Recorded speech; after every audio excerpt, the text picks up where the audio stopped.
Hello বন্ধুরা, সবাই কি করছো? এই দেখো, বাইরে তো মেঘলা ওয়েদার, ঠিক আছে, ঝিরিঝিরি বৃষ্টি হয়েই যাচ্ছে কাল রাত্রির থেকে এখানে। তো কি করব, আজকে তেমন কিছু রান্না নেই। এই দেখো, এখানে একটু চিকেন এনেছিলাম, ঠিক আছে।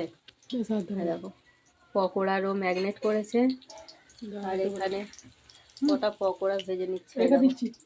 গরম না, একটু ভাজো ভাজো, না না বলছি শোনো, ভালো লাগবে। আর দেখো, এখানে পেয়েছো গরম গরম পকোড়া।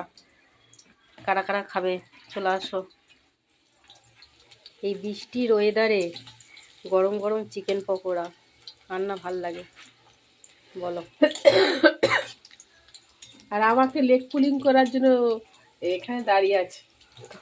তোমাদের কার কার খেতে ভালো লাগে বলো? এইদিকে দাও, এইদিকে।